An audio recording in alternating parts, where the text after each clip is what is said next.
It's good to see you again.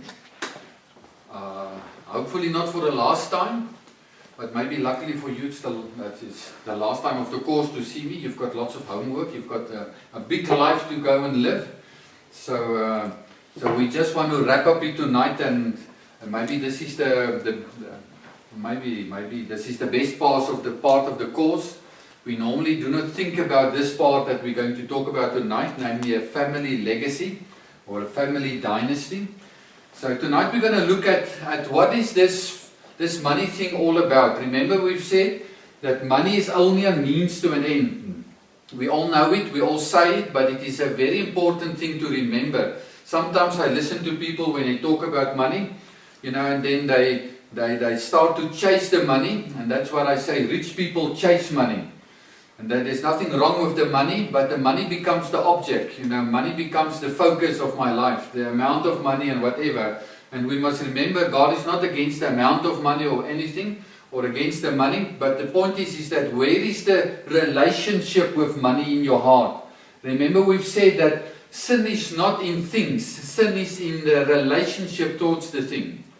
There's nothing wrong with petrol. Just tell me, where do you put it? In your mouth or in the car, in the tank, Everything has got its place, it's got its time. So what is your relationship with money? That is very important. It's one of the 7 relationships, but it's the relationship that's affecting very strongly all the other relationships.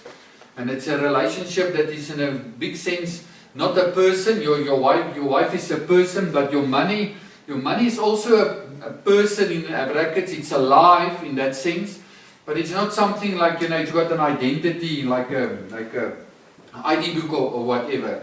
So money is something we sort of, sometimes it's only the only focus, and sometimes we just put it's nowhere, sort of, we regret it that we handle money. But at the end of the day, remember what we've said, we've got 2 tracks in life. It's the money track and the relationship track. You had to conquer both of them in life, because life is made that we need to run on both tracks. But the important thing is also to remember that life starts in the family track, then we go to the money track to get provision so that we can bring it back to the family track, because at the end of the day, we start there, we go there, we come back, and although we still handle money, our legacy at the end of the day is not in the first place in the money world, in making the money, but in leaving something for people. Leaving something that is a development, a service, a way of doing, of something that how we've handled people, because the only way to get that stuff in your life to heaven is to deposit it in other people, to start to serve other people in one way or the other. So it is important that we need to realize it. Our definition of the money problem will also determine what is the solution to the money problem. Remember, we've said in the beginning that the money problem is not a financial problem, it is a personal problem. We must remember that. The financial problem is not in the first place a money problem. That does not mean we do not think around money, we ignore money, that's not what we say. But we can help you in, let's say, chasing the amount of money, but if you do not deal with the source of the problem, and the source of the problem starts with identity. It's a personal problem. It's a way, how do you see yourself? I've been driving yesterday through an area in Pretoria, and there was a place that's a bit, what is it, Vervallen or whatever, and there was all races living there, but everyone is living basically the same, it's filthy, the places are not painted, it's just like, there's no pride. I mean, it's as if there's no pride around there. Someone just put a lot of rubbish in, on your pavement, and then it will be for the next year there, but if someone put a lot of rubbish on my pavement, the next day it's gone. Why? Because I'm looking for the culprit and I'm going to force him. No, listen, if I can't find you, I do it myself. But I don't live like that. It is not part of my life to live with filth and to live in a place that's falling apart and whatever. Why? Because I do not see myself as someone that's called to live a life like that. I know I'm called for something better like that. But if you don't believe that you are called for something better and that you are that better person, you will just Make peace with that. You will live in the midst of all this brokenness and all this evil and filth and whatever, and it will even bother you. Why? Because your vision about yourself and your whole perception of your identity is basically the same. Because you always live on the outside what you believe about yourself and the inside. That is a very important thing. I remember, the first time I've been renting out the house, I called one of my mentors and said, can you not give me some clues, how to find a good guy for, to rent? He said, listen, the most important thing is when the people come, they look at their car. I said, well, what's it got to do with the car? I mean, the car is only their transport. He said, listen, the car is their property. They will not look after your house better than they will look after their car. He said, that will be to an indication for you in what will be the end of the story there. And I remember it today, and it's very true. It doesn't matter. It doesn't say people cannot have an old car, whatever. But the way people handle their car is the way also they feel about themselves. If you don't repair anything, if you don't look after something, if you don't maintain anything, why? It's because there's not a lifestyle of maintaining and looking after and preserving things and keep it in a good as possible state. That's just a small hint there. But remember what we've said. If the problem is in the first place personal, then the total solution to the money problem is also the same thing. And I remember, if I can tell this story, we've been planting churches all over the country and being involved with ministry and whatever, and then we found out, that this church thing is not really working so well, and we try our best, but whatever you do, everything falls back into inclusiveness and people living themselves. They don't go out, whatever, long stories. You can listen to all of that in the church or congregation stuff that's on its own. But I was looking for an answer, and I remember 2015, I took off a year.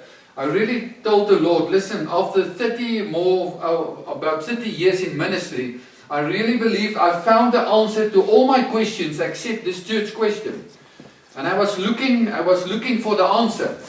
So I decided to be drastic, and I took off a year. I bought a house and I just renovated, while I was busy with this whole thing. Because my mind works when I am, my mind works when my hands are working. So I was busy renovating this house, and I remember telling Marianne, that the answer to this thing is right in front of us. There's no new revelation that will fall out of heaven and wow, no one has heard about it. It's something ordinary, something of old. I mean, it's right in front of us here, but we don't know that this is the answer. So I was looking for the answer to this problem to the church, and I remember July in the holiday, it was a bit more not so rush. One evening I thought, okay, maybe I must just again investigate a little bit about the wealth creation thing, because the wealth creation thing is a very fascinating facet that we're not really come to maybe a little bit tonight. The wealth creation facet, because we know that you've got workers, people that work, and you've got people that's rich, they make plans for money, but then you get a group of people that create money, the wealth creators. It's a small group of people, but I've made a study of these people. It's the most fascinating group of people I've ever met on earth. More fascinating than, to be quite honest, any group type of person I've met in the church world. Fascinating people. They live in a dimension that is as big as the world. I mean, it's a whole study that we can talk a lot about. But this thing, it really stirs me to start to read about this, because we also said, to become financially free, you must become more than just making money and have just a job. You need to become a wealth creator. Because if you're going to work just for all your money, you're going to work very, very hard. You need to start to create money. Otherwise, you're not going to get there. You're going to work yourself into the grave. A wealth creator starts to know the principles and how to create money, because you're supposed to work less and make more money through your life and not work harder to get more money. You're supposed to work less, because it's actually biblical to work for money, but it's not biblical to work the rest of your life for money, because money is supposed to start to work for you. Now, if your money starts to work for you, you're supposed to have built up a momentum where this money take over your life, where you work less and the money works more. Although you start with working for money because you most probably do not have any money. So this wealth creation thing is an enormous, fascinating thing. And I was sort of on the internet that night and looking for something good to read. And then suddenly I found a book there that I even tried till today, and I tried this whole afternoon for about an hour to find the book again. I find it on the internet, but I find nowhere a place you can download it. But that night that book was there on the internet and I could download it. And the whole book was about a person that is an attorney. And in the wealth creation world, we've got a problem. And the biggest problem is the following. That wealth does not run in businesses. Businesses is cash generators. Wealth runs in families. Therefore, we talk about the Oppenheimer family and the Rothschild family. The wealth runs in families. But the problem with wealth creation is that most families lose everything after every 3 generations. Every 3 generations, the 3rd generation, the 4th generation starts with nothing, all from the beginning again. And this guy and his wife was a 4th generation, and their parents have lost everything. So he was an attorney, and he was doing structuring for wealth creators, and so he made it his life purpose to study wealth creators. And why is it that you get certain wealth creators that go through 100, 200 years and then nothing is falling apart? And he was studying this whole thing. What is the reason for all of this? And he came to the conclusion in a nice thick book of about, 240 pages. He came to the conclusion that there's only one difference between those people. And the difference is the following. It is the way how they do family. That's the biggest key. And when I read that thing in that book, I tell you, it was as if my whole life arrived. My first book that I wrote, my first book was never published. The second book I wrote was Family Life. I mean, I even wrote a book, not precisely about family, but it was called Family Life. We were sort of, known in the country as people, that is very strong on family, and we've got a big family, and 6 children, and here, this guy came to the conclusion that the biggest key in wealth creation and in wealth preservation is family. It's not business, it's family. And when I read that thing, that is actually in the business world, if you can say it like that, in the Moneywise world, I realized I found my answer for the church problem. Because everything in the world is about family. It's not only the business world. The whole world is about family.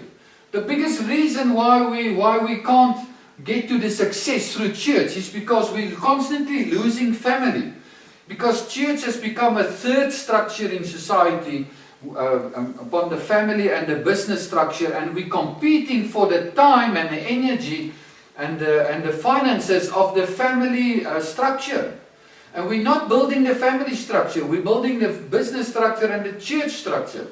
And the church structure is not supposed to even exist. It's supposed to be part of the first 2. It's the only tracks of society. But the key lies in the concept of family.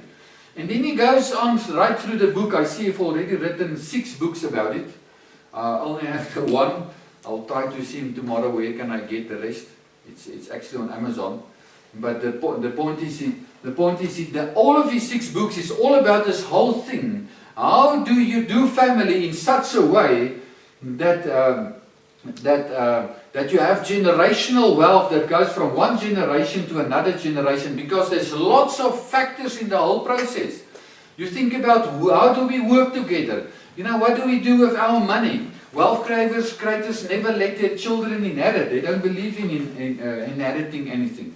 They put everything in trust. How do you handle this trust? How do you create a family bank?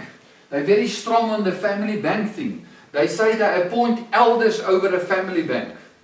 And how do they handle this family bank? How do you keep this whole family together? It is fascinating, page after page after page after page. And I remember the biggest problem that I even had when I read it was not because, I like the new things, but I said, why have no one ever told us this stuff? We don't even see it in the church world. I've never seen it in the church world. I've found a group of people that's living a life of equality that's better than what the church is even proclaiming. I mean, in the context of what I was sitting in there. And I realized, but this is our problem. We're just taking everything apart. You're part of church, but your finances and your business is there. You've got one life. Although you have 7 relationships, you're one person, one life, one kingdom, one earth. I mean, it's one thing. We're not here to try to tear everything into different departments and whatever. Everything is influencing the other, and everyone is supposed to complement the other one.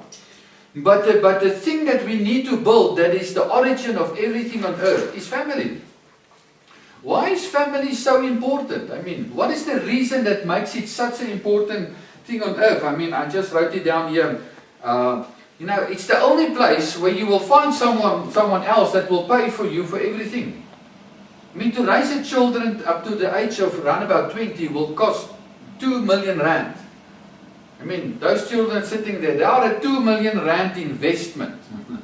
That's a lot of money. I mean, Audi R8, is around about 2.2 million. I mean, you don't allow anyone just to climb in the Audi and take it for a drive, No. You don't mess with the next generation because it's an expensive project. Because it's the most expensive project that you will ever do. Where on earth can you find someone that will sponsor you for 2 million rand? Keep you in his house, show you the ways of life, teach you the way how life is all about, help you to live the success that's in you for free. I mean, that's our problem. That we've said, remember, that the global agenda is to bring everyone in debt, and to break down the family values, so that people no longer have this privilege of being raised in a family, having a father and a mother, an atmosphere. It's the second one. Where will you find that atmosphere of peace, of wholeness? I remember there when we stayed, it was still a conservative part of Pretoria, although the school said that only 10% of the children in the schools there do have still living with their original father and mother. Only 10%. That's how things are breaking up. But that's the plan of the global agenda, is to take away your atmosphere. Because, we remember what we've said always. We said, I remember we had a goldfish. Then the children forgot to give the fish food for a month. And guess what? The fish didn't die. But take out that fish for 10 minutes out of the bowl, then you see how quickly that fish will die. Because food is not so important than atmosphere. Atmosphere is much more important in your life. And if the atmosphere of a fish is water, what is the atmosphere of man? The atmosphere of man is relationships in a family. That's the atmosphere of man. If you take man out of that, he's just dying slowly all the way. Because you're not supposed to, you cannot flourish out of it. That's the problem. The only way is to get that atmosphere back. Otherwise you will be in a slow dying process on earth. Where will you get mentoring? Like in a family. Seeing different age groups, father, mother, teaching you things, all of that they've learned through life. Where will you get support like what you get in a family? Not only in a extended family also. Where will you get the momentum that you find in a family? I mean, there's momentum in a family. I just, the average orphan nowadays in South Africa, when you are in an orphanage, you know what orphanages are about. When you are 18, they just say to you, bye. Then you step out of that door of the orphanage into the world with your little suitcase and with nothing. I mean, how many momentum is that? Even though they've been looking after you, feeding you and giving you school, you step out of that door with nothing, with your suitcase. You've got no place to stay, you've got no money to go anywhere, you've got basically no studies except your school studies. You just step out of an orphanage. I mean, what's your chances of making a success in life? You see, that's the problem. I mean, because family is a support system that goes right through life, all the way, all around, everything. That doesn't mean my children will forever be in my house or whatever, no. But even though they're outside, they're still part of the support system. I mean, I always remember, when they were in university, I mean, when something happens, guess what? Your phone will ring. Then, the tire of the car, I mean, the car's battery, and I need so much for the books, whatever. Guess what? Who are they phoning? I mean, when they find a little child on the street, and what's the first question they ask? Who's the dad of this child? I mean, where's the family? Why? Because a child belongs to a family. Belongs to a family. Because you come into this world through people that's in relationship with each other. You're supposed to be raised in that relationship. It's all about your life starts in family. It sustains in family. You grow up in a family. You become mature in a family. You maybe leave family, but you're still in the family. Then you create a family again. Then we become a bigger family. But we never leave family. And I've been talking to people that's got no relatives of any kind. Not knowing anyone. You can say, okay, yeah, but our family is not our physical family. All brothers and sisters, in Christ. Yeah, that's true. But there's something to biological family that you cannot just push off the chart. It's something that's been supposed to be there. It's supposed to be the first line of support, of help and everything. I raised my children and I always told them, they must not fight with each other because they are a team. And when we are not there, they are going to look after each other. They are the first line of support for each other. And it's one thing that I can gladly say I see amongst them. They talk to each other. They will discuss things with each other that they will not discuss with us. But I don't mind because it is right. I mean, they show themselves that they can help each other. They don't need to ask me any longer. They're mature people. But they need to stick together. Because we are, in terms of age, we are phasing out little by little by little, and they need to take over more and more. So family is an enormous important thing, because God is a king, but in his heart he's a father. And therefore this whole world is about a family. Because to be a father he needs a family on whom he can bestow all his gifts and his love and his provision. And to have this family and to live in this family. And we're totally under-evaluating biological family. People, hear me clearly and let me talk to you as the believers and the Christians. Don't let people tell you the nonsense that we built biological family out of spiritual family. That's not biblical. God created biological family. That's also supposed to be spiritual family. We build spiritual family from biological family. Because, I've seen women that get to know the Lord, and if their husband and children do not fall into, if the biological family is not with you, there's always something that is just lacking and lacking and lacking. Although you maybe experience the fullness of heaven, there's something lacking while you are on earth. Because earth was made for biological family. And we have underestimated and moved biological family. Yeah, we believe in marriage and we believe in family. I've seen it in the church world. But at the end of the day, we've got just as much divorces as the unbelievers that's not in church. We can't show that we have a greater, track record or whatever. Why? Because somehow we teach people that, the spiritual family is the big thing. It's not the big thing. The big thing is, number one, that God has made you to be in a biological family that's supposed to be also the spiritual family. The spiritual family is in the home. The congregation is in the home. It's not in a place there, where you see 200, 3,000 people that you never know what's really going on in their lives. And if you phone one of them, they will not come and support you 2 o'clock, The people that you can phone 2 o'clock at night and they will come and help you, those people are maybe family, in terms of spiritual family. The rest is just people that you've just met them. And we are so overloaded by knowing 200, 300, 500 people, but we've got no relationships with them, nothing. So why knowing them? You don't need to know them. Get to the group of people, the 12, 20 people that's really near to you, and spend your time with those people that's supposed to be, people that you look after, they look after you, unbelievers, believers, mentors and whatever. And get a good average of everyone in your 12 to 20 people and spend your time there. Don't try to be the whatever of 100 and 200 people, but you do not have more than 24 hours to spend there. And listen, the Lord has made it in such a way that the whole financial thing starts and fall upon family. I've seen many people make a lot of money and then they divorce and then financially they just come back to zero. You say, but how is it possible? Because these two tracks are running together. You cannot just have one track. You must have both tracks. And he's supposed to be working back to the family thing and into the family thing, because money is supposed to become generational. You need to live into the next generation. The Bible says there in,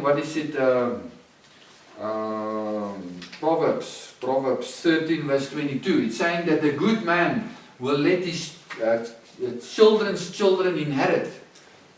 A good man. I've met the few people I've met that they've inherited from their grandparents, grandfather and grandmother.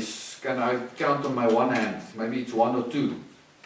Why? Because if you inherit from your grandparents, they had a definite plan and they've been thinking about you, because normally you don't inherit from those people if there's not the specific plan in place. Because the generation between you and them will eat up and get everything and it will be all over. So the wealth creator person is a person that thinks generations, that thinks family.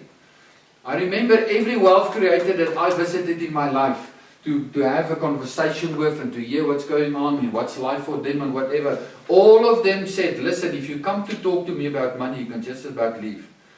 Because it's not that I'm not against money. It's not that I have enough money. I've got lots of money. But I'm not living for money. I'm living for people. I'm living for a family. It's all about family. Therefore, you will find that 68% of wealth creators, not rich people, wealth creators, will have their own community ministries. That they are paying and sponsoring themselves. They're not asking money from the church for that. They're doing it themselves. Why? Because they know they've got a responsibility in the house. They have defined for themselves what is this house living for. Wealth creation families has got family meetings, they've got family constitution, they've got a family person, as a family purpose. They've got family projects. They know what they're living for. They are very clear about it. The things that I can tell you about a family legacy, things that we normally haven't even thought of, They've got a plan how to work together. They've got a plan how to build their own bank. They don't depend on an opson or whatever. They build their own bank. They live out of their own bank. I mean, they do their things together. They do their holidays together. They build together. They do everything together, because there's nothing stronger in life than working together. I always say to people, there's two unfair advantages in life. Number one is to have parents that have seen you through and paid for everything, taught you about life and paid for everything. Because there's not very many people that's got that privilege. Number two is to be able to have people, especially family people, that you can work together with in business. Because especially our Afrikaans speaking people are not very well known that we can work together. You see, and it is not that we are not willing, it's not that we are disqualified, it's that we do not have an inheritance where we've learned these things. We haven't learned it. It's not part of our inheritance. We haven't heard about our family that's been working together. We weren't raised in an atmosphere like that. We were raised in an atmosphere of, listen, you get to need through school and get something, study and get out, Get out of the house and get out of my pocket. But that's not what wealth creation is all about. We think of it as the way to survive, but that is the way down. It's not the way of growing exceptionally wealthy at the end of the day. Because working together is one of your biggest keys in wealth creation. You know, one horse can pull a ton, but 2 to 3 horses can pull 3 to 5 tons. Because it's all about exponential power. But to get exponential power, it's not just automatic, you know, put 5 people together and we work together. No, we don't work automatically together. We need to have values. We need to have vision. We need to have mission. We need to have agreements.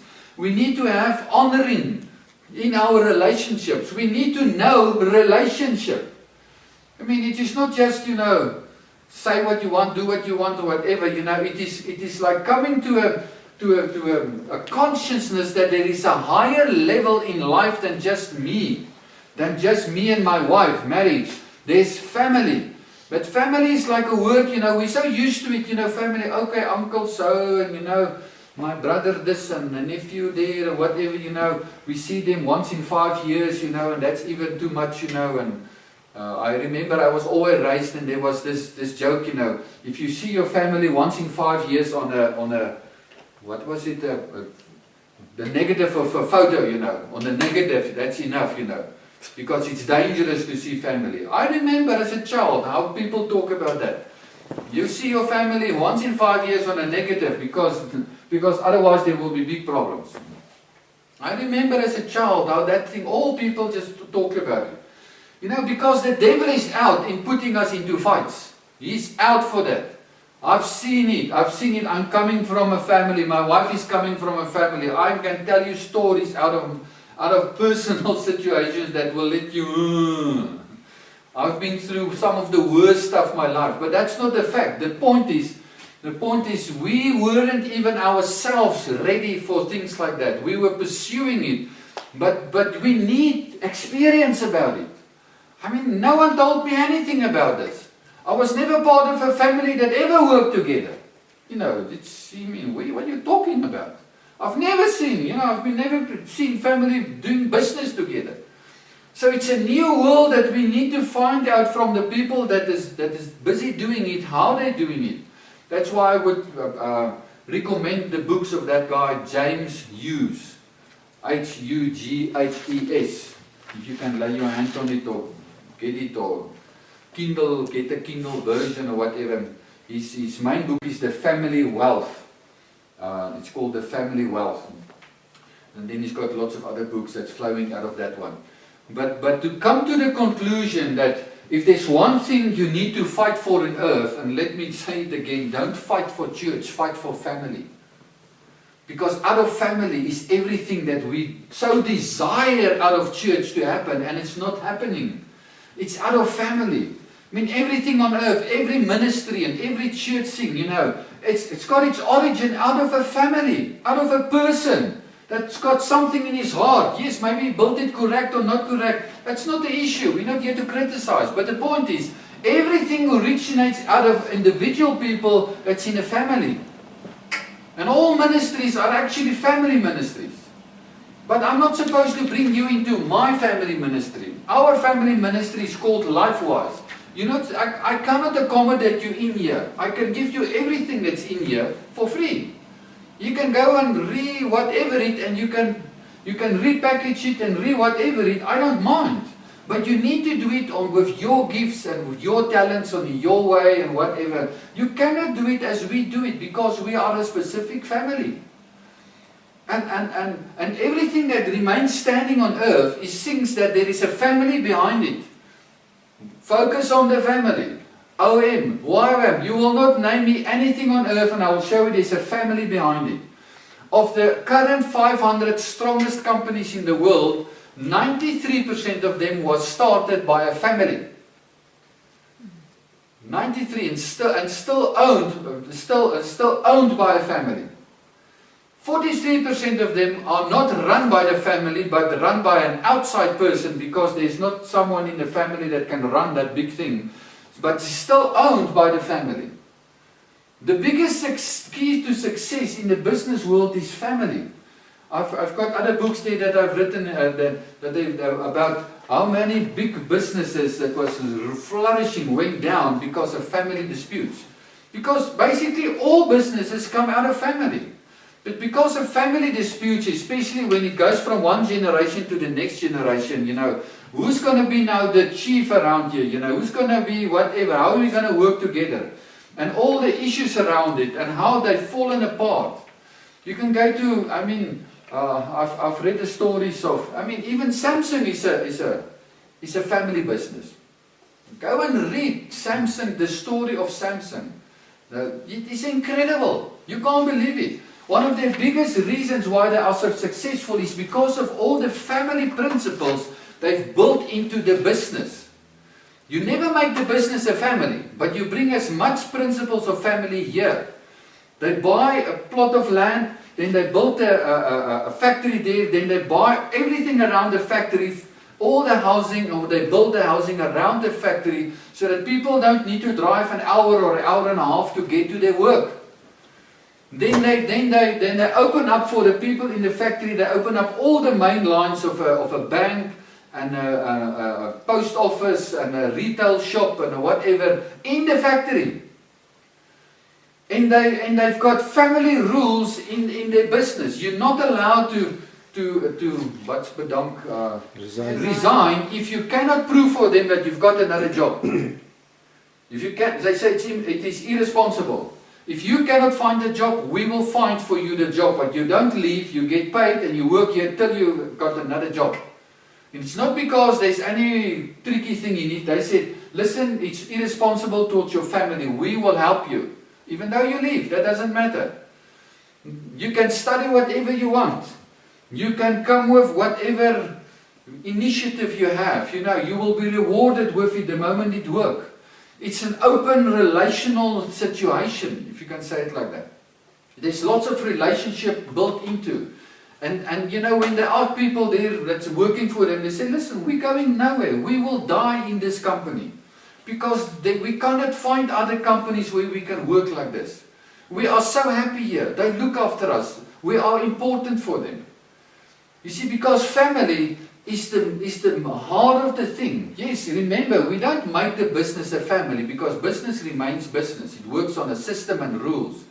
But bring as much as possible family relational principles here, but take also as much as possible business principles home.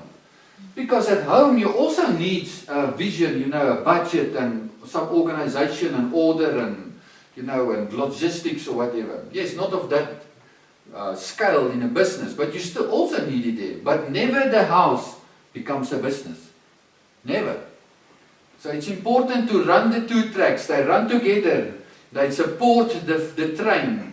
They are directly connected through the train with each other. But they never become one rail. Never, even in life. It's the biggest problem you can do, is to make your business a family and make your family a business. It is not the right thing. So at the end of the day, this family concept is much more than just, two people marry, then children are born, and it's a family, it's called a family. Listen, it is not just called a family. It is the key to society. We've talked about it before we started here. The three places on earth where you find life being birthed is in the individual person, it's in the marriage, and it is in congregation. But congregation is nothing else than family and extended family. And you can maybe even include their spiritual family, that's not a problem. But congregation is nothing else than an outflow of a biological family that link onto spiritual family and other biological family to go into something bigger and greater. That is what congregation is all about. And that's where life is born. That's where life is sustained at the moment on this earth. More than 75% of all people in South Africa, it's got a job in a business where there's 2 to 10 people working from a family that started it. More than 75%. It's the key to the economy. The key to economy is not Eskom. It's not the big fabrics and the mines and whatever. The key to our economy is the small businesses that started by families, and they're keeping this country together. It's not the mines. Hear me. More than 75% people are employed by those people, and those people are family people, normal, average family people. And we've got all a role to play there. Okay.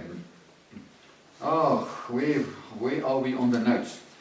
You see, if we can maybe just say something about the wealth creator. You see, a wealth creator is not a wealth creator because he maybe got a lot of money, you know, and maybe he's got a nice business or whatever. The thing that distinguishes a wealth creator is the wealth creator himself. It's not his business, it's not his money. And he will say to you, you've got lots of hassles to let a wealth creator talk about his business and his money. It's not because he's negative about it, but he says, listen, this is an outflow of life. The real life is here. It's me. Therefore, wealth creators has got a certain lifestyle. They've got certain purposes in life. They're living for something. They are extremely positive people. They are immensely positive about themselves. They precisely know what they're living for, and they just go for it. They're not making excuses for it. Whatever the amount of money is involved or not, they know what they're living for. They invest in themselves in a higher rate than any other people on earth. They spend the enormous amount of money on themselves in the sense of self-education. Because self-education, if they weren't, most of wealth creators today do not even come out of families that were wealth creators. But to get there, they had to spend on themselves in self-education. Because it's the only way you get there. And the average other people do not spend anything on self-education. I always say to people, listen, you must at least once a quarter do some course like you're doing at the moment. Something you study yourself into something that is important, that you need to know, and you go and progress in it, and you're going to build something bigger in your life. But we do not have a value of self-education. I mean, how many books do you read in a month? How many Bible do you read in a month? How many do you make an effort to go and sit with other people and say, listen, I must go and visit that person because he knows something that I do not know. And I mean, I can download from that person for free. You just need to go and visit him. If you need to go and do a course, you know, I mean, when I hadn't the money, you know, to pay for courses, you know, I try to make friends with people, you know, that I know that know something in life. And you get in their homes, ask them the questions. And you can download for free stuff that's you cannot pay for. It's expensive stuff. That's how my life got momentum. It's because I forced myself. I remember we were staying in Stellenbosch. Then I read about a person here in Johannesburg. Then I said, but I must go and see this person. Drive in my car through the night. Next day I'm there. I remember I once read about, Neville Norden, and I saw, but this guy, he's knowing something, you know. I am lekker in my car, you know. But I could try to get an appointment with him, but he said, but I couldn't get through to him. But I realized I cannot take it as a no. I must get through to him because I really got to the place where I realized that this guy knows some stuff that I need to know. So I drive from the Cape to Pretoria, found out where he's staying, and parked my car before his house, knowing that sometime he's going to get home. And I'm going to take the chance. I know it's not always the best honoring way, but I do not have any other way. So he arrived there somewhere, like, I can't remember what was the precise time. And I said to him, sorry, this is not the right thing, and I want to do it this way, but I must know what you know him. And he was so, sort of shocked, to see a person like this, and he gave me 3 hours in his house. I sat with him and he talked with me. And I never regret it because he knows something that I didn't know at that stage. So get to people that know stuff. And guess what? Where are they? About every person on earth knows something that you do not know. About every person on earth. But do you make an effort to go to people and download from them? Or do you just see them according to the flesh and say, don't like that. No, leave that, but go and download from them. Marianne will remember. There's not a a sectarian group in this country that we haven't visited. Because I said to myself, you know, where there's some smoke, there must be some fire there. Yes, maybe it's growing out of whatever, you know, but let's go and find what's the good there. And I've been at every sect group, I mean, not because I believe and I wanted to join or anything, because to go and learn, you see, just sit down and ask them, what are you people here for? I mean, what are you doing? Why are you doing it? I mean, they like it when you ask them questions. They want to tell you. I mean, they want to find people that they can talk to. And they will tell you. And that's how you listen. And when you see them, you see, oh, there's lots of, you know, viruses around here. But it's not for me now to tell them about it. If they ask me, I will tell them. Otherwise, you just say thank you and you go. Because you came to receive. The 5 biggest reasons for success is, number 1, integrity. The main important thing you see on television that's gone in the government and in business. Integrity. The world is falling apart since 1971, that everything is about debt. You just, you know, no integrity any longer. Everything is inflated, overflated, wrong, skewed and whatever. Number 2, discipline. I mean, you see it in your workers, you know. I mean, how much discipline is there? Good relationships with people. Number 4, supportive wife. That's true. Number 5, hard work. Okay, but the first 4 is more important than the hard work, right? Okay, it's very important.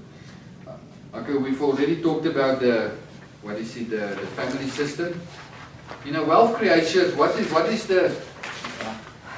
can you see in wealth creators? I mean, they're financially free, they've got good assets, they live for generational wealth, they live for one generation after the other.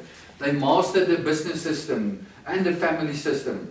And they live for people, they don't live for stuff, they live for people. People make them tick at the end of the day. They buy their time back so that they can more and more spend time with people and invest in other people, whatever you want to invest. There's lots of things that you can invest in other people's lives. So the biggest responsibility, when you talk to a wealth creator and you ask him, what's your biggest responsibility? He will tell you it's raising up the next generation.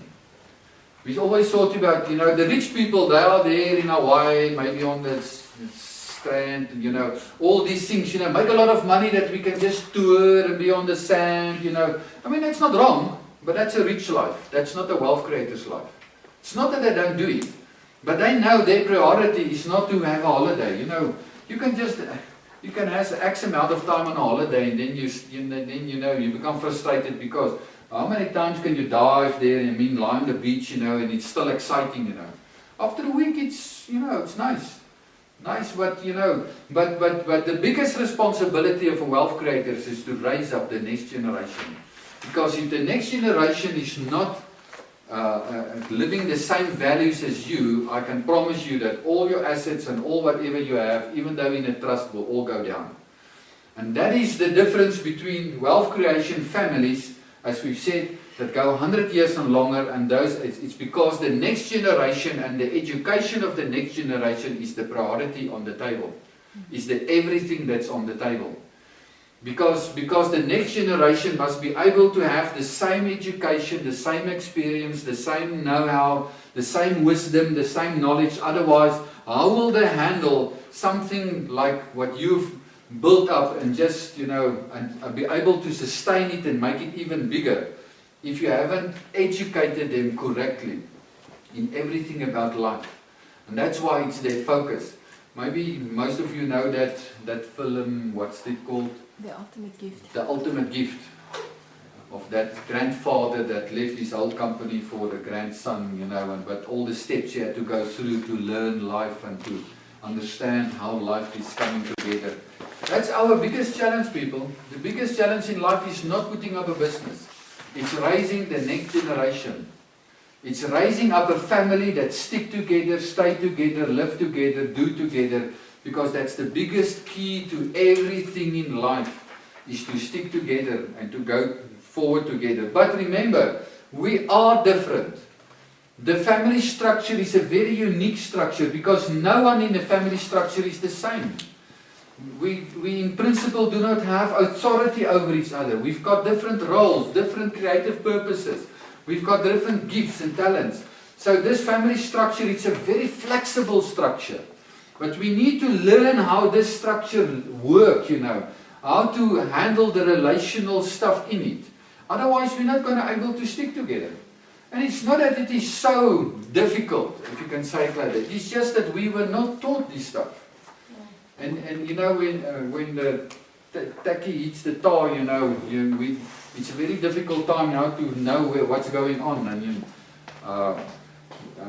and to save the thing. Okay. So everything in life happens in a family, is raised in a family, is supposed to stay in a family. Therefore, we get only wealth creation you will only find in a family. Because it is not, it is more than mere knowledge. You need wisdom. I mean, especially when you come and you make really a lot of money. It's one thing when I tell you you've got 1 million, 2 million, 3 million, 10 million, we put it maybe in houses and whatever. But listen, if you start making 200 million a year, where do you put that money? Have you ever thought to yourself? I mean, that's a big problem. We've seen it when we play the Moneywise game. I mean, there's two phases in life. The first phase is this difficult phase to break out. I mean, I see the people when they play the game, they push and they buy, and they deal, and they moan and they groan, because it's difficult to stand up and come to the first 100,000. But the moment they go over it and they go into maybe 1 million and more, then suddenly you hear the people around the table moaning again. But now it's a different moan. They don't know. They can't keep up with the books, This is too much money, It's going over their heads, Things are going too fast around here. Just stop the game that we can get, What must I do with this, This is too much. The game of looking after 2 million is a total different game than making the first million. It's a total different game. Absolutely different game. You think you know it when you've made the first million. No. Then you will realize when you come to the 5 to the 10 million, you're going into a total new world. With total new, not say new rules, but it's a total different ball game. Because it's no longer about pushing into it and getting it, and whatever. Suddenly the thing starts to run with you.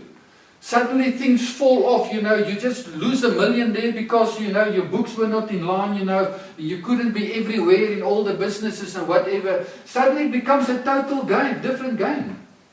And you weren't prepared for that. And the wealth creators, they play the game in that area. They don't play the game in pushing through and getting the money. I mean, the child is born and from day one all accounts is paid. So they raise him from day one in handling momentum in life. Because they've got momentum and they're just creating more momentum. There's nowhere in their life anything negative. It's one of the most beautiful things of wealth creators. You can put them in any negative situation and they will see something positive. And they will make money out of any negative situation. Things that you will run away from, they will say, there's lots of opportunity here. And they become rich, especially in the times where everyone is running away from it. Because they think potential. Yes, they see the negative, but they see the potential behind the negative. They don't just look to the first line of this is negative. They see the layers and how they can make money out of this situation. And that's what makes them this enormous. How can we say it? I think it's the most dynamic group of people I've been ever living, talking, having a relation to. They are just creative, dynamic, positive. I mean, they just on the move. I mean, they don't get involved in any petty, conversations of the government and the this and the that. They know about it. They know everything. But they're just building momentum. And where they focus, they get their results. We focus so much on the negative that it starts to reproduce itself in our situations. So the secret to generational wealth is how to build family, how to keep family together, how to raise the next generation. These people, they've got a family story. Family customs, family rituals, family beliefs, family values. They've got a purpose for the family. They've got a vision statement for the family. They look at their human resources, their intellectual resources, their financial resources, everything that is an asset year around. They draw up a family plan. They define the bank. They define the governance of the bank. They've got rules, roles, functions, legal structures, family meetings, exit strategy. They just prepared for everything. You won't find in a wealth creation family someone that's just hanging around. No, there's just not something like that. One of the beautiful things of a wealth creation family is that once a year the whole family comes together, voluntarily. No pressure on it. But there's no reason why you won't be there, because there's so much profit and, benefits in being there. A free holiday, you're there, there's benefits out of the bank, you can make loans from the family bank, maybe for zero interest or very low interest, But they are very, very strict upon this, that the family needs to see each other, they need to get to know each other, they need to keep in touch with each other, they need to understand who is who, and then one of the highlights of the holiday is that every person in a family must appear before the elders of the family. The elders are the people that's now living the big success. And they must come and present to the elders what they've done this year. It's not like policing. It's like, bring it to us that we can see, help you to understand what's wrong, what's not working and how we can fix this, And then you bring the plan for the next year. And then you tell us what do you need out of the family and the family bank, Do you need a loan? Do you need an uncle to visit you every month? Do you need someone to come and help you with your IT system? Do you need someone to come and help you with your marketing plan or whatever, Because everything is in the family. And you can basically get it for free. Because everyone is helping everyone. And we're not here to police you. We're not here to tap you on the hands and say, listen, you're not doing good enough, whatever. It must come out of the heart. Because the whole heart of this wealth creation family is to bring every person to its full capacity and its full production. Every person must become a wealth creator. It's not just living on the bank and the bank will, look after me and pay for me. No, that's not the purpose of the bank.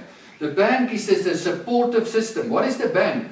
The bank is everything that the founder, the first generation, maybe that guy is dead and everything there becomes the bank.